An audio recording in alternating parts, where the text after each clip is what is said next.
Olá pessoal, bem-vindos aí a mais um episódio do Conversa sobre Tradução. E hoje a gente vai falar sobre uma obra muito peculiar, que é essa aqui, Los Signos do Polímata, né? Esse que é o nome correto, argentino Chul Solar. Essa obra, é importante falar um pouco sobre digamos assim, a trajetória do Chul Solar, né? Chul Solar, esse é um nome complicado, meio alemão, Augustin Schultz Solari, né? Ele nasceu no final do século XIX, ele era menos uns 10 anos mais velho que o Borges, nem isso, que o Jorge Luis Borges, a geração do Borges, né? Bioy Casares, Silvino Campo. Mas, mesmo assim, ele era chamado pelo Borges de mestre. Foi chamado assim em várias comunicações, seminários, entrevistas. Né? E por qual motivo? O Chus Solar, ele viajou para a Europa. Ele, digamos assim, esteve na Europa um pouco antes da guerra, ele esteve na Europa bem no início do século XX, depois um pouco antes da guerra e depois um pouco depois. Tem várias turnês, vamos dizer assim. Nesse período na Europa, ele não só conheceu as vanguardas, o expressionismo, o dadaísmo, o surrealismo, o cubismo, o futurismo, etc., como ele também se integrou a esses grupos, né? Se integrou a esses grupos produtivamente, né? Então ele produziu muita coisa, muitas investigações e tudo mais, né? Enquanto ele na Europa, ele absorveu muita coisa. Por outro lado, esse período na Europa, ele também teve contato com grupos ocultistas, né? Ele teve uma ligação muito próxima com o Aleister Crowley, na época que ele tinha a Mulher Escarlate da vez, né, que acho que é uma das mais representativas, que fez diários, né? Nesses diários ela menciona o Fio Solar. E era um período que o Aleister Crowley ele buscava um tipo de exploração da, da mente e do espírito mais próxima do êxtase, mais xamânico, mais, enfim, né, próximo do visionário. E era interessante porque o Chus Solar ele era conhecido nesses círculos crowleyanos por ter a capacidade de retomar uma visão. Então ele tinha um processo visionário, que ele utiliza, aliás, no Los Signos, que eu já vou falar em breve. E ele, às vezes, ele desenvolvia a visão horas e horas, parava por um motivo qualquer, e depois ele retomava esse mesmo processo visionário que ele tinha começado, né? Então era um talento peculiar. E, por outro lado, então essas visões vêm desse período, digamos assim, de contato, né, com o Aleister Crowley. Elas têm uma divisão, uma estruturação, como se fosse um diário, né, visionário, um diário de visões. O contista Stephen Friedman, que vai estar no nosso próximo Emissários Sombrios, ele trabalha um pouco isso, esse tipo de organização que é muito interessante, né? Um diário de exploração do oculto, ele tem chaves, ele tem uma simbologia específica, é bem interessante. E o Los Signos tem isso, então ele é um pouco herança desse período crowleyano, do Chus Solar, mas ele também é fruto de uma outra experiência, porque o Chus Solar ele tinha um projeto que era inclusive bastante criticado e até ridicularizado pelos amigos dele, pelo próprio Borges, que era um projeto de criar uma língua universal latina, né, da América Latina. Não contava a América anglo-saxã, Canadá, Estados Unidos, mas enfim, da América. E era um projeto complicado, com uma série de problemas até, digamos assim, de ordem, hoje em dia, principalmente se a gente for rever, né, de ordem ideológica, porque ele não aglutinava as linguagens indígenas nesse projeto, mas as línguas europeias, né, espanhol, português, francês, inglês, tinha elementos de latim também, enfim. Que se chamava, essa língua tinha um nome, que era o neocriolho. O neocriolho era a linguagem que ele tentou desenvolver, então, experimentalmente. Ele tentava convencer os seus amigos escritores, como Borges, a também trabalhar nessa linguagem. Inclusive, ele propôs que um conto bem célebre do Borges, que é o Tlon Ukbar Orbis Tertius, fosse escrito em neocriolho, o neocriolho, né, como se falaria, acho que em portenho, né, como se fala em Buenos Aires. Ninguém aderiu, então ele tentou fazer, né?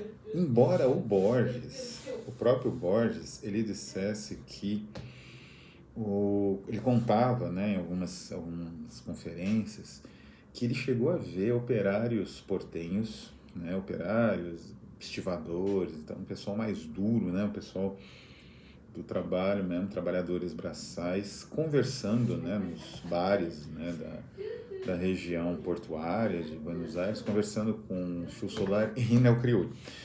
É um pouco inconcebível, sei lá, é um pouco difícil de acreditar, mas não é impossível, porque de fato o Chus Solar ele tinha uma capacidade de organização interessante também. Pois bem, então ele resolveu transcrever parte das visões que ele teve, né, durante o período que ele permaneceu com o Aleister Crowley, e ao mesmo tempo construiu uma obra, uma espécie de divina comédia. Tem essa comparação, inclusive, né, até na mídia argentina, como se fosse uma divina comédia do neocriolho, né, que é uma forma literária, né, uma estratégia literária para tentar validar a proposta idiomática que ele tinha em mente. E o resultado é muito interessante, né? As visões, elas têm essa edição, é uma edição da El Hilo de Ariadna, com a Fundação PAN, né, que é o Museu Chus Solar, que fica em Buenos Aires, e é uma reprodução do material, porque ele passou a vida inteira escrevendo isso, né? Então ele escreveu muita coisa em cadernos, né? Dessa forma aqui. Depois ele passou para esboços datilografados, né? Esse material está todo no Museu Chus Solar, que ainda não está acessível porque não está em domínio público, né? E então eles resolveram publicar esse Los Signos, essa obra, que é uma mistura então de visões cerradamente ocultistas, com uma série de significados relacionados realmente a um processo iniciático, com visões surrealistas, né, que beiram já o limite do surrealismo, que ele começou, de certa forma, estava ali num momento de fundação, né, na Europa dos anos 20, início dos anos 20, com uma perspectiva de uma espécie de jornada espiritual, quase demoníaca, em certo sentido. Então é uma obra única, né? Essa versão tem, né, a gente pode ver uma entrada aqui, uma das visões. Como eu falei, ela tem essa estrutura curiosa. Essa aqui é a tradução para o espanhol, vocês podem ver. E essa aqui é a versão em neocriolho, né?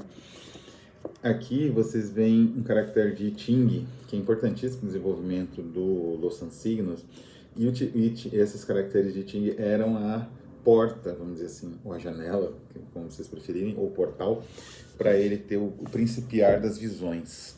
Então é como se fosse uma matéria abstrata que limpasse, né, a mente para o início do processo visionário que ele desenvolveria aí, acessando as potências do inconsciente, né? Essa obra eu iniciei a tradução e iniciei a análise dessa ideia do sujeito visionário que eu comecei a desenvolver no departamento de linguística da USP. Então eu fiz uma parte da tradução, entrei em contato com o tradutor, ele se chama Nelson, Daniel Nelson, uma coisa assim, né? Entrei em contato com o tradutor, Daniel E. Nelson, isso mesmo. Me baseei na versão castelhana, mas tentei desenvolver um processo de leitura desse material, que é um processo de leitura difícil, né? Porque é uma leitura de um objeto que não tem um idioma em si. Então depende muito das suas próprias sensibilidades diante do material que você está lendo, porque ele não é exatamente compreensível com um dicionário, não existe dicionário de neocriolho. E boa parte dos sentidos não eram muito claros nem para o próprio autor, né? Então muita coisa enfim, é uma maçaroca que tem, assim, você percebe que existe alguma coisa ali, não é significativa, mas é muito difícil você retirar. Então, contei, de fato, com a colaboração da tradução para o castelhano, mas tentei fazer esse processo de leitura. E, ao mesmo tempo, desenvolvia uma teorização a respeito do sujeito visionário, né? Projeto inédito, editoras tiveram interesse em publicar, mas crise, não é um autor muito conhecido no Brasil e, enfim, que público teria interesse, né? De qualquer maneira, no futuro eu pretendo recuperar e foi a minha porta de entrada para o desenvolvimento de uma teorização mais ampla sobre uma literatura visionária, que é um tipo de material literário, às vezes se confunde um pouco com outros materiais, entre aspas, não literários, vindos do campo da filosofia, vindos do campo de um processo mais sociológico, que não tem em mente, digamos assim, a construção de um material literário com o distanciamento necessário. E essa literatura visionária é muito rica e ela tem um desenvolvimento pós-renascimento fulgurante.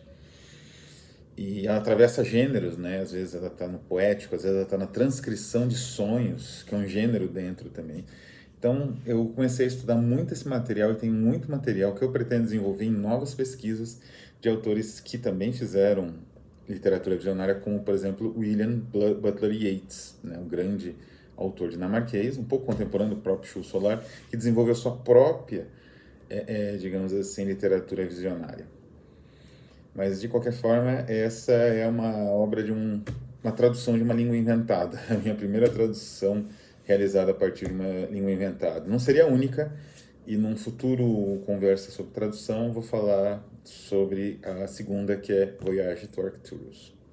Então é isso, vou ficando por aqui. Um abraço e até a próxima.